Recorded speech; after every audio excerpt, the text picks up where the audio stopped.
A woman can survive a broken heart in private, but a broken promise at the altar becomes a public execution. Eleanor Whitaker stood alone before the altar of St. Bartholomew's Chapel, her ivory wedding gown glowing softly beneath the stained glass light, while the empty space beside her grew more humiliating with every passing second. The groom's place remained untouched. The prayer book lay closed. The priest's hands rested uneasily upon the open Bible. Behind her, 200 guests sat in polished silence, a silence that did not comfort, did not protect, did not forgive. It watched. It measured. It waited for her to fall apart. Eleanor's fingers tightened around her bouquet until the stems pressed into her gloves. White roses. Nathaniel had chosen them because they looked expensive, not because she loved them. She had once told his brother that white roses made a chapel feel too much like a room prepared for mourning. Duke Adrian Hawthorne had remembered. Nathaniel had not. The thought struck her with such quiet cruelty that she almost lowered her head, but she did not. A Whitaker could lose land, fortune, and favor, but she would not give a room full of smiling vultures the pleasure of seeing her bend. The great clock above the western doors sounded another quarter hour. One clear chime, then another. Each note moved through the chapel like a verdict. Eleanor felt her mother shift in the front pew. The poor woman's gloved hands clasped so tightly in her lap that the knuckles had gone pale. Her younger sister stared at the floor, cheeks flushed with shame she had not earned. The Whitaker name, already weakened by debt and whispered pity, now stood in a wedding dress before society and waited for a man too careless to arrive. Near the middle rows, Lady Beatrice Ashford tilted her head toward a companion and whispered just loudly enough to be heard, "How tragic." Even a rescue marriage requires the rescuer to appear. A few fans lifted. A few mouths hid smiles. The words reached Eleanor as surely as if they had been laid against her skin. Rescue marriage. That was what they called it when a woman from a failing estate married a man with enough money to make ruin respectable. They had never asked whether she wanted Nathaniel Hawthorne. They had never cared that she had signed away her future to save tenants, servants, her mother's medicine, her sister's education, and the old house where her father had died apologizing for debts he could not outrun. Duty looked noble in sermons. In drawing rooms, it looked like desperation. The chapel doors opened at last. Every head turned. Hope rose in Eleanor before she could command it not to, foolish and bright for less than a breath. But it was not Nathaniel who entered. It was a young messenger in a dark traveling coat, his hair damp from the mist outside, one hand holding a sealed letter. He stopped halfway down the aisle, saw the bride standing alone, and seemed to wish the marble floor would open beneath him. "For Lady Eleanor Whitaker," he said, his voice breaking against the stillness. No one moved. The priest looked helplessly toward Mrs. Whitaker. Eleanor stepped down from the altar herself. Her gown whispered over the stone like a secret being dragged into light. She took the letter. The seal was Nathaniel's. Not the Hawthorne ducal crest, not the formal mark of family honor, but his personal seal, pressed carelessly into red wax. Her thumb broke it with a steadiness she did not feel. The note was brief. Of course it was. Nathaniel had never possessed the courage for long confessions. Eleanor read the words once, then again, because the mind sometimes refuses to accept a wound delivered politely. He could not proceed. He had chosen freedom. He hoped she would understand that affection should not be chained by arrangement. He had left Boston that morning with someone whose name he did not even respect her enough to hide. The letter lowered in her hand. For one breath, the entire chapel seemed suspended between cruelty and disbelief. Then the whispers began. Not loud. Worse. Soft enough to pretend innocence. Sharp enough to cut. Eleanor stood with the letter at her side and looked toward the altar where she had been prepared to sacrifice herself for her family. Now even that sacrifice had been rejected. Lady Beatrice's voice floated through the chapel like perfume over decay. Poor Miss Whitaker. Even ruin has been rejected. Eleanor's vision blurred, but no tear fell. She would not give them one. At the very back of the chapel, in the last pew where shadows gathered beneath the gallery, Duke Adrian Hawthorne rose to his feet. He had been still until that moment, a tall figure in black, severe and silent, the brother no one watched because he had never performed charm for society.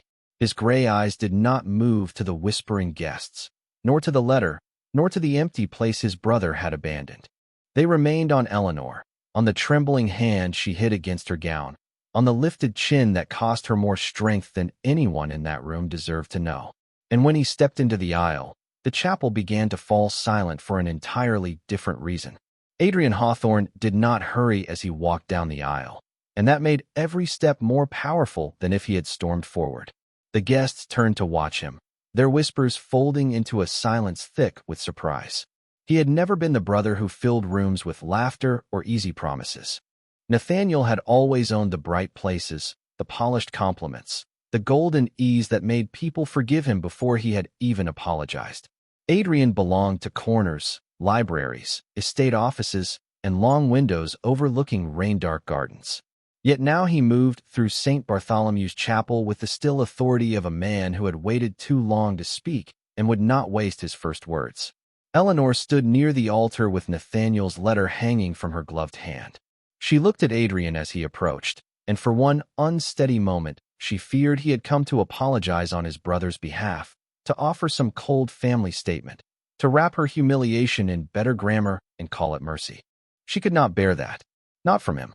Not from the one person in all the chapel who had ever seemed to notice when her smile was only discipline. Adrian stopped several feet before her. He did not touch her. He did not lower his voice into secrecy. Whatever he meant to do, he meant for the room to hear it. His gaze moved once to the letter, then back to her face.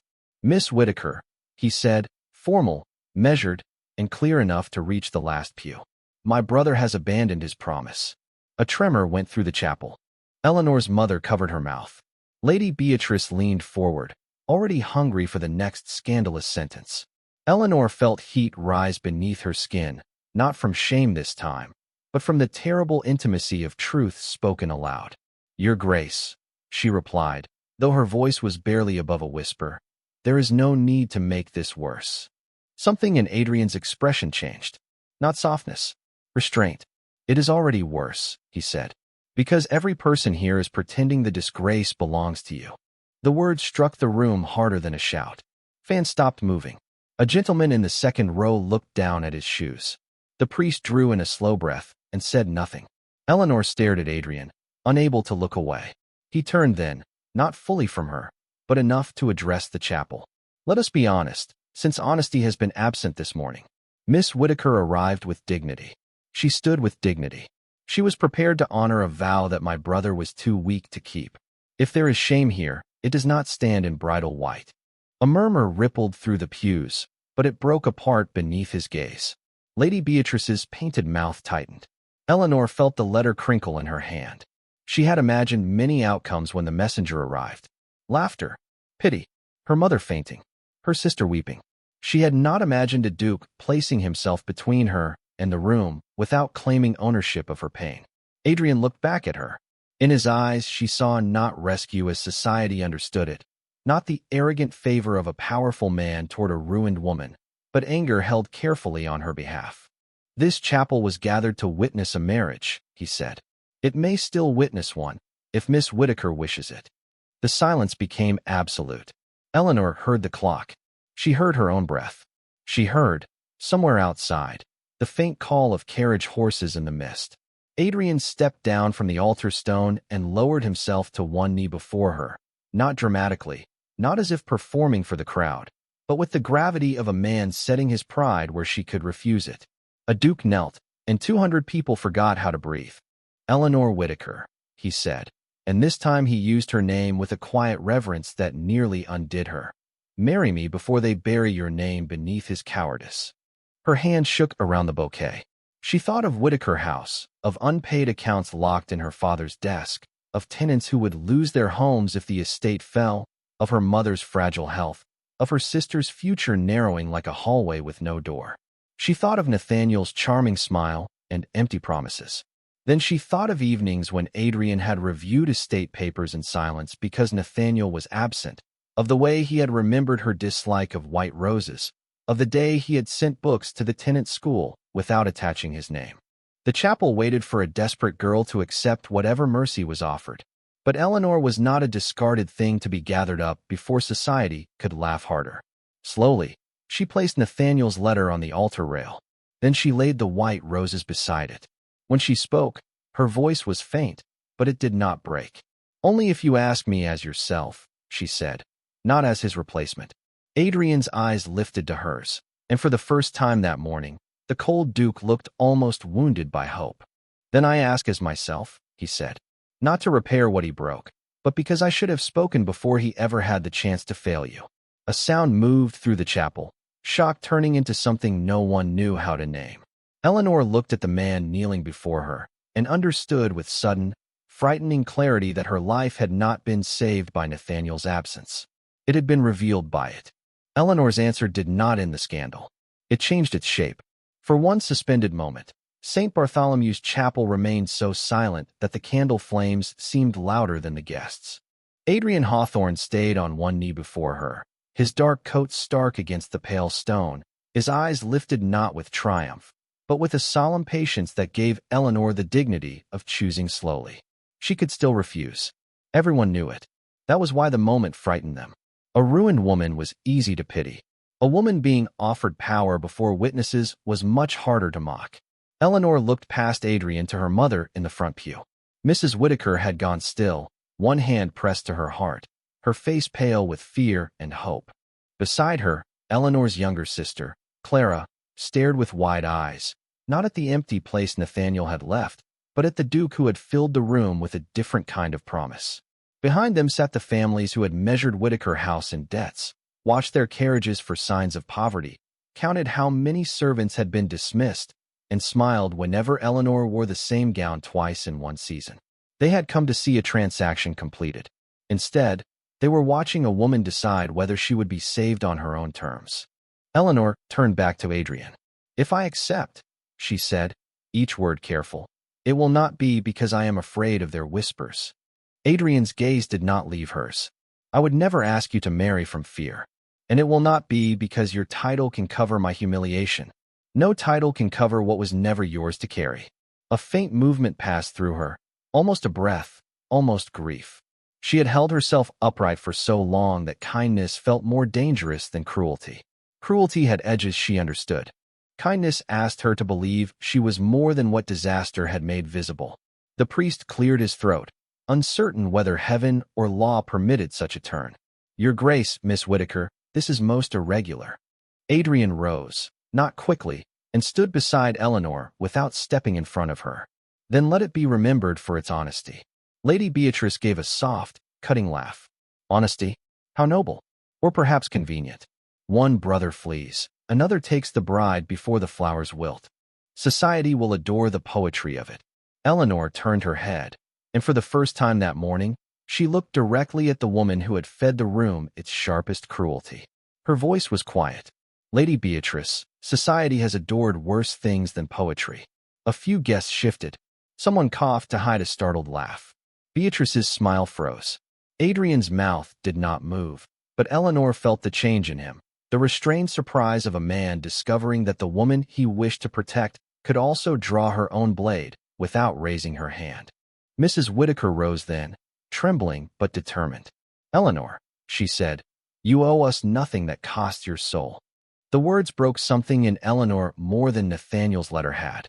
All her life, duty had been named in her voice before desire could speak. She had prepared to give herself to a shallow man for the sake of others, and they had called it admirable because sacrifice is most praised by those who do not have to make it. But her mother's words released her from the cruelest chain, the belief that love and duty must always stand on opposite sides of a room. Eleanor looked at Adrian again. 3 weeks of memories rose between them like candle smoke. Nathaniel laughing too loudly at supper, while Adrian listened from the other end of the table. Nathaniel forgetting the tenant school inspection, while Adrian arrived in his place with ledgers and questions. Nathaniel praising her complexion, while Adrian noticed her fatigue. Nathaniel choosing white roses. Adrian remembering she hated them. Nothing grand, nothing improper. Only a pattern of presents where absence had been promised in silk. Eleanor lifted her hand, still gloved, still trembling. Adrian did not seize it. He waited until she placed it in his. The chapel inhaled all at once. "Then I accept," she said. "Not because he left me standing here, but because you did not." The priest looked from them to the watching congregation, then down at the open Bible, as if searching for an objection strong enough to survive the moment. He found none. Outside, the mist pressed softly against the stained glass windows. Inside, Nathaniel's letter lay beside the white roses on the altar rail, small and suddenly powerless. Adrian turned to the priest. "Proceed, if Miss Whitaker is willing." Eleanor's fingers rested in his, cold at first, then slowly warming. She had entered the chapel as a bride chosen for convenience, abandoned for pride, and offered to gossip like meat to hounds. Now she stood beside a man who had not promised happiness, not yet, but had given her something rarer in that room. He had given her back the right to be seen without shame. And as the priest began again, in a voice unsteady but clear, every whisper in St. Bartholomew's chapel died before it could reach her. The vows did not sound like romance at first. They sounded like breath returning to a room that had nearly forgotten how to live. Eleanor repeated each word after the priest with a steadiness she had not expected from herself, her gloved hand resting in Adrian's, the chapel listening as if the syllables might alter the weather outside. Adrian spoke his vows in a low, even voice, without ornament and without hesitation. He did not look at the guests when he promised honor. He looked at her. That was what made the words dangerous. Not sweet, not theatrical. True. When the final blessing was spoken, no one applauded. The silence was too stunned for celebration. Yet it was no longer the silence that had watched her humiliation. It had become the silence of people forced to witness a dignity they could not easily mock. Eleanor felt the ring settle on her finger, heavier than Nathaniel's promise had ever been, though simpler in design. Adrian had removed it from his own hand before the ceremony resumed. An old hawthorn signet turned inward so the family crest rested against her skin. "Until a proper ring can be chosen," he had murmured, and she had understood the courtesy hidden beneath the practical words. He had not come prepared to claim a bride. He had come prepared to stand beside a wronged woman, and fate had demanded more from them both. As they turned from the altar, Eleanor saw Nathaniel's letter still lying beside the abandoned white roses. The paper seemed smaller now, almost childish, a thing written by someone who mistook escape for courage. Lady Beatrice stood among the guests, her face arranged into polite disbelief. Eleanor passed her without slowing. Adrian walked at her side, not leading her, not displaying her, only matching her pace with such exact care that she felt, for the first time all morning, that she was not being pulled by duty or pushed by shame. At the chapel doors, the mist had thickened into a pale rain. Carriages waited along the stone drive, their wheels shining, horses stamping softly in the damp cold. The guests began to rise behind them in uncertain waves, unsure whether they had attended a disaster or a coronation. Mrs. Whitaker reached Eleanor first, her eyes wet but proud.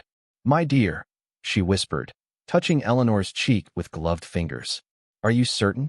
Eleanor looked at Adrian, then at the ring upon her hand. Certainty was too bright a word for what she felt. She felt shaken, altered, terrified in a way that did not feel like ruin. "No," she said honestly, "but I am no longer ashamed." Her mother closed her eyes, as if that answer were enough. Clara embraced her carefully, mindful of the gown, then looked up at Adrian with the frank suspicion only a younger sister could afford. "If you hurt her, Your Grace, I will become very difficult." For the first time, something near a smile touched Adrian's mouth. "Then I shall endeavor to remain in your good graces." The small exchange loosened a breath Eleanor had not known she held. But the world, having been denied one scandal, reached quickly for another. Near the chapel steps, Lord Ashford and two other gentlemen spoke in low tones, their glances sharpened with calculation. The marriage would be discussed before nightfall in every parlor from Beacon Hill to the harbor. Some would call Adrian honorable. Others would call him opportunistic. Many would call Eleanor lucky, which was the word society used when it wished to avoid admitting a woman had survived injustice. Adrian seemed to hear the whispers before they formed. He offered Eleanor his arm. "The carriage is ready." "Where are we going?" she asked. It was strange to ask such a question after taking vows. Stranger still to realize she trusted him to answer without possession. "First, to Whitaker House," he said. "Your mother and sister should not return alone to face callers. After that, Waverley House, if you permit it. You may have whatever rooms make you comfortable. There will be no expectations placed upon you today." The words moved through her gently. No expectations. On the day of her wedding, that sounded more intimate than any declaration could have. She took his arm. The rain touched her veil as they stepped outside, cool and clean against her face. Behind them, St. Bartholomew's doors remained open, releasing the last of the chapel's trapped murmurs into the gray morning. At the foot of the steps, a carriage approached too fast along the drive, its wheels cutting through wet gravel. Conversations faltered. Adrian's hand tightened slightly beneath Eleanor's fingers. The carriage stopped hard before the chapel. The door opened. Nathaniel Hawthorne stepped out, rain on his golden hair, irritation in his eyes, and the careless confidence of a man who believed the world would pause for him no matter how late he arrived. "What is the meaning of this?" he demanded. Eleanor felt every guest turn toward her again. But this time, she did not stand alone. Adrian moved one step forward, calm as winter stone. "You are late," he said. Nathaniel looked from his brother to Eleanor, then to the ring on her hand. His face changed, not with love, with ownership startled into anger. Eleanor was mine to marry. Eleanor heard herself answer before Adrian could. "No, Lord Nathaniel. I was never yours. I was only waiting for someone honorable enough to ask."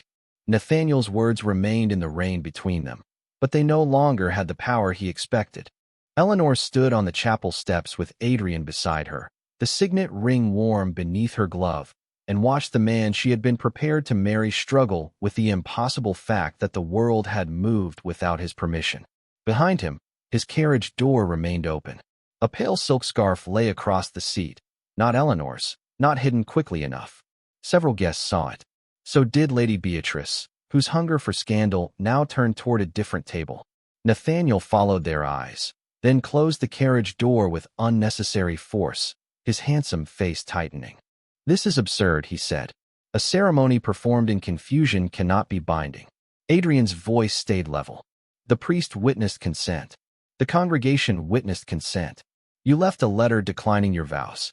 Nothing here is confused except your expectation that cowardice would wait politely for your return." A ripple moved through the guests. Nathaniel's gaze sharpened on his brother. "You have wanted what belonged to me for years." The accusation was ugly because it carried a shadow of something true, not in the way Nathaniel meant, but enough to make Eleanor feel Adrian's arm grow still beneath her hand. Adrian had wanted nothing that was Nathaniel's. That was the tragedy. He had wanted only what Nathaniel had been too careless to value. "No," Adrian said quietly. "I wanted you to become the man people kept mistaking you for." Nathaniel laughed once, cold and bright. "And now you play savior before an audience." Eleanor looked at Adrian then, seeing the old wound behind his restraint. The younger brother with the greater title, the quieter son who inherited responsibility, while Nathaniel inherited admiration. She understood suddenly that Adrian had spent years cleaning up damage without asking to be thanked. Today, for the first time, he had refused to do it invisibly. Nathaniel turned to her, softening his voice as if tenderness could still be worn like a coat. "Eleanor, do not be foolish. You are hurt, embarrassed. I should have explained myself better, but surely you know I never meant to abandon you completely. We can discuss this privately." Once, even that thin imitation of concern might have shaken her. Not because she loved him, but because she had been trained by desperation to accept fragments and call them shelter. Now she heard only the insult beneath it. He still believed her a problem to be managed after the room emptied. "You explained enough," she said. "You wrote that affection should not be chained by arrangement. I agree. Neither should a woman." Nathaniel's expression flickered. "You think my brother will love you?" "Adrian loves duty. He loves ledgers, silence, and being thought noble by those who fear him. He will make you a duchess and leave you lonelier than I ever could." The words were meant for Eleanor, but they struck Adrian. She felt it in the controlled breath he took. The crowd waited to see whether the new bride would flinch from the warning. Eleanor did not. "Loneliness is not the absence of noise, Lord Nathaniel. It is being unheard beside someone who is speaking." Her eyes moved briefly to the guests, then returned to him. "Your brother heard me before you ever tried." The rain softened, misting the chapel steps and darkening the shoulders of Nathaniel's coat. For the first time, he looked less like a wronged man and more like a boy whose toy had been given away because he refused to hold it. Mrs. Whittaker stepped forward, trembling but resolute. "Lord Nathaniel, my daughter owes you no conversation. Your daughter owes my family gratitude. Nathaniel snapped, the mask falling at last. Whitaker House is drowning. Without Hawthorne money, you would have been ruined by summer. That, Adrian said, is the first honest thing you have said today. He reached inside his coat and withdrew a folded document. Eleanor recognized the blue ribbon around it. She had seen Adrian review the estate papers 2 weeks earlier when Nathaniel failed to appear. The Whitaker debts were settled yesterday through my office, Adrian said. Not as a bride price. Not as charity. As repayment for land mismanaged under a contract your agents wrote unfairly and my solicitors have now corrected. Miss Whitaker did not need to be purchased. She needed someone to read the fine print. A deeper silence fell. Eleanor turned to him, stunned. Adrian did not look at her as if he expected gratitude. That made the act almost unbearable. He had not waited until she was humiliated to save her estate. He had already begun before the wedding, quietly, without using it as leverage. Nathaniel stared at the document. You had no right. I had every right to correct dishonor done in the Hawthorne name. Lady Beatrice, sensing the room turning, lowered her fan with exquisite slowness. How extraordinary, she murmured. It appears the wrong brother arrived on time after all. Nathaniel's face flushed with something worse than embarrassment. He looked at Eleanor once more, but whatever claim he believed he held had dissolved beneath rain, witnesses, and truth. She stepped closer to Adrian, not hiding behind him, only standing where she had chosen to stand. Goodbye, Lord Nathaniel, she said. May your freedom be everything you valued more than your word. The sentence ended him more completely than anger could have. Nathaniel returned to his carriage under the gaze of people who had once adored his ease and now saw the cost of it. As the wheels turned away, Eleanor felt her knees weaken, not from regret, but from the exhaustion of standing through a storm no weather had made. Adrian noticed at once. The carriage, he said softly. You have done enough. Eleanor looked at the chapel, the guests, the rain, the abandoned roses still visible through the open doors. Then she looked at the man beside her, the man who had not merely offered her his name, but had restored hers before she knew it could be restored. No, she whispered, taking his arm with steadier fingers. For the first time today, I think I have done exactly enough. The carriage ride to Whitaker House was quiet, not because there was nothing to say, but because the morning had taken too much from them too quickly. Rain traced silver lines down the windows, blurring the chapel, the waiting carriages, and the faces of guests already shaping the story into something they could repeat over tea. Eleanor sat opposite Adrian with her mother and sister beside her, the ivory folds of her wedding gown gathered carefully around her like evidence from another life. The Hawthorne signet rested on her finger, too large beneath the glove, and every time the carriage turned, she felt its weight remind her that the world had changed in less than an hour. Mrs. Whitaker held Eleanor's hand without speaking. Clara looked from her sister to Adrian with open curiosity, as though still deciding whether the Duke was a miracle, a danger, or both. Adrian sat straight-backed, rain-dark light moving over his face, his silence not empty, but watchful. At last, Eleanor said, You settled the debts before today. Adrian looked at her. Some of them. The rest are being disputed. Why did you not tell me? Because if I told you before the wedding, you might have felt obligated to be grateful. The answer struck her with its plainness. She had known men who turned small favors into chains and called them devotion. Adrian had done the opposite. He had acted, then hidden the act so she could choose without its shadow. And if I had married Nathaniel? She asked. His gaze moved to the rain-soaked road beyond the window.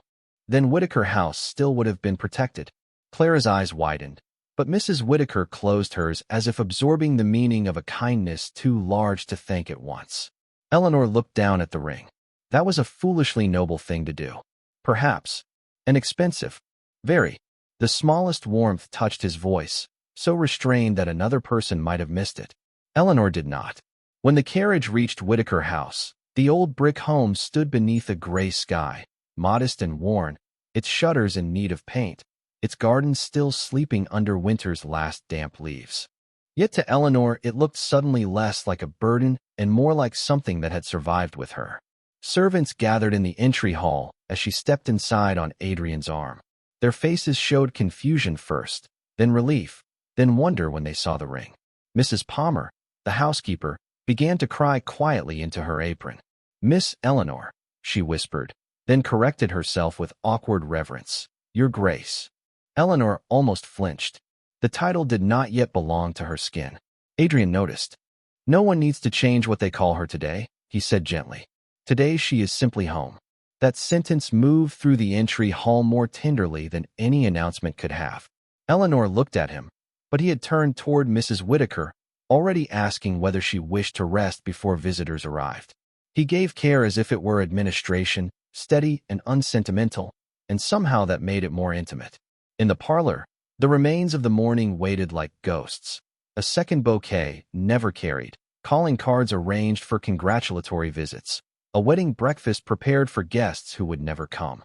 White roses filled the room in silver vases. Eleanor stopped at the threshold. Adrian followed her gaze. "I will have them removed." She shook her head. "No, not all." She crossed to one vase, withdrew a single white rose, and laid it on the table beside Nathaniel's unopened gift. "Let one remain. I should like to remember how a beautiful thing can still be chosen for the wrong reason." Adrian stood beside her, close enough for presence, far enough for respect. "And what would you choose instead?" Eleanor looked toward the garden beyond the rain-streaked glass. "Lilacs, if they are in season, or apple blossoms from our own trees. Nothing bought to impress people who came prepared to pity me." "Then apple blossoms," he said, "when spring permits." The room grew quiet around them. For the first time since the chapel, there were no witnesses hungry for spectacle, no brother returning with claims, no whispering society pressing against her back. There was only the old house, the rain, and a man who had become her husband before either of them fully understood what that word would ask. Eleanor turned to him.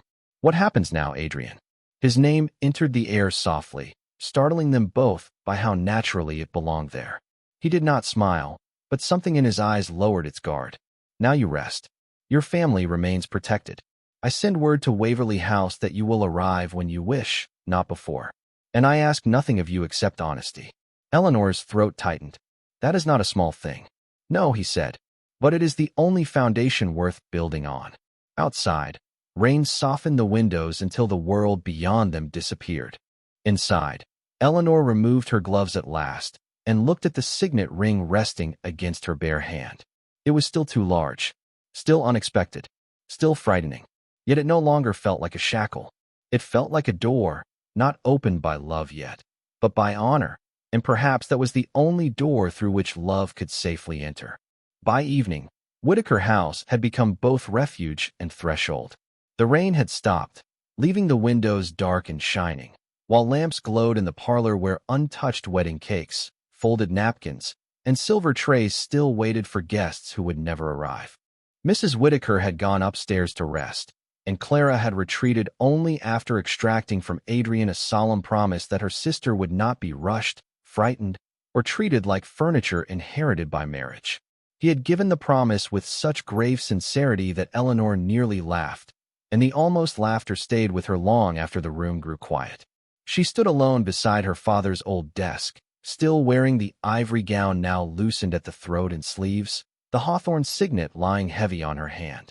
The house smelled of rain, extinguished candles, and applewood smoke. A life had ended that morning, but not the one society expected. The door opened softly. Adrian entered carrying a stack of documents tied with blue ribbon. "Your steward asked that these be placed somewhere safe," he said. "They are the revised agreements for Whittaker House." Eleanor looked at the papers, then at him. "You are still working. I find it steadier than thinking." "About what?" He set the documents on the desk.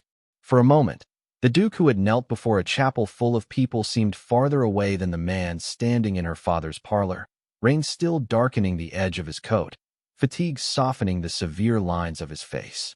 "About whether I acted honorably for you," he said, "or selfishly for myself." Eleanor did not answer quickly. The question deserved more than comfort. She moved to the window, where her reflection stood pale in the glass, a bride and not a bride, a duchess and still a daughter in her own house. "When you asked me, I thought you were saving me from them. And now I think you are also saving yourself from silence." Adrian lowered his eyes. The truth did not offend him. It unsettled him because she had seen it. "Nathaniel said I wanted what belonged to him." Nathaniel thinks everything belongs to him until it requires care. The sentence escaped before she could soften it. Adrian looked up, and this time the hint of a smile was unmistakable, though brief as candlelight touched by wind. That is more accurate than charitable. I have spent the day being charitable in public. I am allowing myself accuracy in private. The room changed around that word, private, not with impropriety, but with the awareness of two people suddenly unguarded by witnesses. Adrian took one step back, as if giving the word more space. Eleanor noticed and respected him for it. "You owe me nothing tonight," he said. "Not gratitude, not affection, not ease." "And what do you owe me?" she asked. "The truth, whenever you ask for it." She turned from the window. "Then tell me why you stayed in the last pew." His hand rested on the back of a chair. "Because if I sat near the front, I might have stopped the wedding before Nathaniel could ruin it himself." Eleanor's breath caught. "You would have objected?" "No, I would have remained silent. That would have been worse." He looked toward the desk, toward the ledgers he had corrected, the contracts he had untangled, the quiet evidence of all the ways he had been present before he dared to speak. "I knew he would not cherish you. I told myself that was not the same as harm. Men excuse cowardice with very careful language when it benefits them." Eleanor crossed the room slowly, stopping with several feet still between them. "And when the letter came?" "I hated him," Adrian said, the words low, controlled, and without pride. "Not because he lost you. Because he made you stand there while everyone decided your pain was entertainment." The honesty entered her like warmth she had not prepared to feel. All day, Adrian had been composed, noble, measured. Now she saw the wound beneath the discipline, and it did not frighten her. It made him human. She looked down at his ring on her hand. "I was afraid when you knelt. Of me, of needing to say yes." He accepted that without flinching. "You may still choose the shape of this marriage, Eleanor. Public vows do not erase private fear." Her name in his voice was quieter than any vow had been. Outside, water slipped from the eaves in silver drops. Inside, the last white rose on the table had begun to lose its petals. Eleanor reached for it, removed one fading bloom, and laid it beside the signed agreements. "Tomorrow, they will speak of scandal. Yes, they will say I married one brother to punish another. Likely, they will say you married me out of pride. Certainly." She looked at him then, steadier than she felt. "Then tomorrow, we shall give them something better to fear." Adrian's brow lifted slightly. "And what is that?" Eleanor touched the oversized signet on her finger. "A marriage built on honesty. Society never knows what to do with that." For a moment, the room held only the sound of the fire. Then Adrian bowed his head, not as a duke to a lady, but as one wounded soul recognizing another across the ruins of an impossible day. "Then honesty," he said. Eleanor felt the first fragile thread of peace settle between them. Not love, not yet, but the beginning of trust, which in a house full of broken promises felt almost more miraculous. The following morning arrived without ceremony, pale and cold over Whitaker House, and with it came the first callers. Their carriages appeared along the drive shortly after 10, wheels damp from the previous night's rain, doors opening to release women with careful faces and men with voices arranged into sympathy. They brought concern wrapped in curiosity, congratulations sharpened by disbelief, and questions polished so smoothly that each one almost looked harmless. Eleanor received them in the front parlor wearing a simple blue gown instead of bridal ivory, the hawthorn signet still on her hand, her posture calm enough to disappoint everyone who had hoped ruin would leave visible damage. Adrian stood near the mantel, not looming, not performing, merely present, which proved more unsettling to society than any speech. Lady Beatrice arrived last, dressed in gray silk, her smile as delicate as frost. "My dear Duchess," she said, tasting the new title as though searching for bitterness. "What an extraordinary turn of fortune. One hardly knows whether to offer condolences or congratulations." Eleanor poured tea with steady hands. "Then offer neither until you know your own heart." A cup clicked sharply against a saucer. Adrian looked into the fire, and Eleanor saw the corner of his mouth move just enough to tell her he had heard. Lady Beatrice recovered. "You must forgive us. We are all simply astonished. Yesterday morning you were to marry Lord Nathaniel. By noon, you had become his brother's wife. Such speed invites interpretation. Only from those who prefer interpretation to facts, Adrian said. His voice was quiet, but it ended several conversations at once.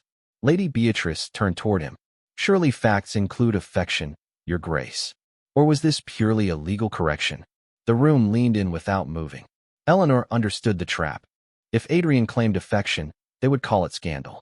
If he denied it, they would call her pitiful. She set the teapot down and looked directly at Lady Beatrice.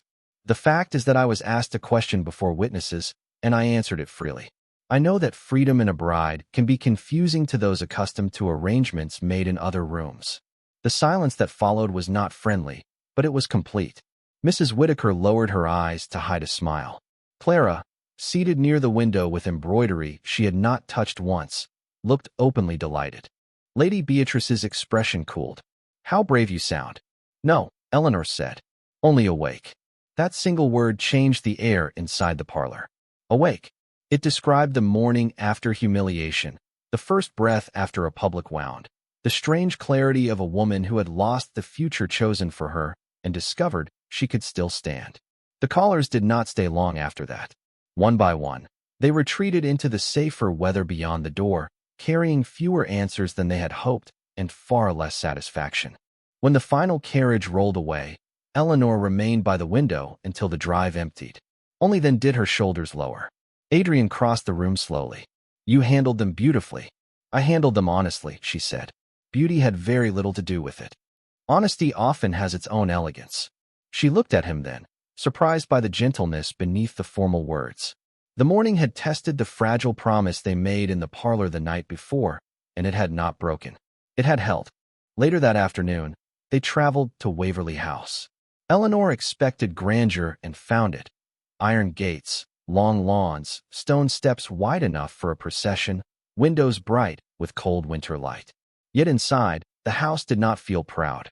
It felt waiting. Servants stood in two neat lines as she entered beside Adrian, their faces respectful, cautious, and curious. At the center of the entrance hall stood a table overflowing with white roses, no doubt arranged before the scandal reached the household. Eleanor stopped. Adrian followed her gaze and gave one quiet order. Remove them. The nearest footman moved at once, but Eleanor raised a hand. Wait. She stepped forward, took one white rose from the arrangement, and held it lightly by the stem. Let this one stay until tomorrow. Not as a wound, as a reminder. Adrian watched her place it in a small glass vase by the staircase. And after tomorrow? He asked. Apple blossoms, she said. When spring permits. A faint warmth entered his eyes. Then Waverly will wait for spring. The servants heard it. So did Eleanor. The sentence was simple, but beneath it lay a promise larger than flowers. That evening, Adrian showed her the rooms prepared for her. A sunlit chamber overlooking the eastern gardens, a sitting room with shelves ready for books, and a writing desk positioned near the window. These are yours, he said. No door will be opened without your consent. No custom will be forced upon you because of a vow spoken under pressure. Eleanor stood beside the desk, running her fingers over the polished wood. She had feared entering his house would feel like surrendering the last of herself. Instead, he had given her space and called it hers. You are making it very difficult for me to distrust you, she said softly. Adrian's gaze lowered for a moment. I can wait. She turned to him. For what? For trust to arrive without being summoned. Outside, dusk gathered over Waverly House, blue and silver against the windows. Inside, Eleanor touched the signet ring on her finger and understood that the marriage which began before witnesses would truly be built in rooms like this, without applause, without rescue, one honest mercy at a time. Spring did not change Waverly House all at once. It entered quietly, first through softened air at the windows, then through the scent of damp earth in the gardens, then through the pale blossoms opening on the apple trees Eleanor had asked for before she believed she had the right to ask for anything. Weeks had passed since the chapel, and society, having failed to make shame cling to her, had grown restless and turned its appetite elsewhere. Nathaniel remained away from Boston, his absence now called travel by those too polite to call it disgrace. Lady Beatrice sent one careful note of apology, written beautifully and meaning very little. Whittaker House stood secure, its debts untangled, its tenants protected, and Mrs. Whitaker's health improved beneath the relief of sleeping without fear of the next letter. Yet the greatest change was not spoken in public. It lived in the ordinary hours. Eleanor reading in the eastern sitting room while Adrian reviewed estate reports beside the window. Adrian pausing before he entered, even after she had told him he need not knock so formally. Eleanor learning that his silences were not refusals, but rooms with lamps unlit. Adrian learning that her composure was not coldness, but courage trained too long in restraint. They did not become happy as ballads demanded. They became honest first, and that proved far more intimate. One morning, Eleanor found the white rose in the glass vase by the staircase had finally withered beyond saving. Its petals had curled inward, faintly brown at the edges, no longer beautiful, no longer painful. She lifted it carefully and carried it out to the garden, where Adrian stood near the apple trees speaking with the head gardener. He dismissed the man with a nod when he saw her approach. "Is it time?" he asked. Eleanor looked at the rose in her hand. "Yes." Together they walked to the far edge of the garden, where the first apple blossoms trembled against a mild breeze. She laid the rose beneath the tree, not as mourning, but as a farewell to the girl who had stood before an altar waiting to be chosen by someone unworthy of her waiting. Adrian stood beside her, hands clasped behind his back, solemn as if attending a service only the two of them understood. "I owe you an apology," he said. Eleanor looked up. "For what?" "For thinking, even for a moment, that my offer could repair what happened to you." "It did not repair it," she said. "It revealed it." He absorbed that quietly. "And what did it reveal?" She turned toward him, spring light touching the dark line of his coat, softening what winter and duty had made severe. "That humiliation is not the same as truth. That a room full of people can be wrong. That a woman abandoned in public may still choose herself before anyone else chooses her." His eyes held hers. "And me?" Eleanor's voice softened. "You revealed that honor can kneel without making a woman smaller." For a moment, neither moved. The garden was bright around them, yet the silence carried the memory of candlelit vows, rain on chapel steps, a letter beside dead flowers, and a hand offered without demand. Adrian reached into his coat and withdrew a small velvet box. Eleanor's breath caught, not from surprise alone, but from the gentleness with which he held it, as though even a gift required her permission. "The signet was never meant to fit you," he said. "It was only the first thing I had to give." He opened the box. Inside lay a ring of simple gold set with a small blue stone, modest by ducal standards, unmistakably chosen with care. "No audience this time," he said. "No scandal. No urgency. Only a question I should like to ask when you are free to answer without fear." Eleanor looked at the ring, then at the man who had waited not days, but every day, for trust to arrive without being summoned. "Ask me," she whispered. Adrian took her hand, not as possession, but as promise. "Will you remain my wife not because the world witnessed it, but because your heart can bear the thought of it?" Tears rose then, quiet and unashamed. Eleanor had not cried before the chapel, not before Nathaniel, not before Lady Beatrice, not when she first entered Waverley as a duchess with a borrowed ring. But here, beneath apple blossoms, with no one to pity her and no one to applaud, she let one tear fall. "Yes," she said, "not because you stayed that day, because you have stayed every day after." Adrian slid the ring onto her finger. This one fit. The knowledge moved through them with the force of a vow spoken softly enough for only spring to hear. In time, society would remember the chapel as a scandal corrected by marriage. They would be wrong. It had been a beginning disguised as disgrace, a public wound that opened into private grace. Some hearts are not won by grand declarations, but by quiet presence after the crowd has gone. And sometimes the man who kneels to save a woman's name must keep standing beside her long enough to earn her heart.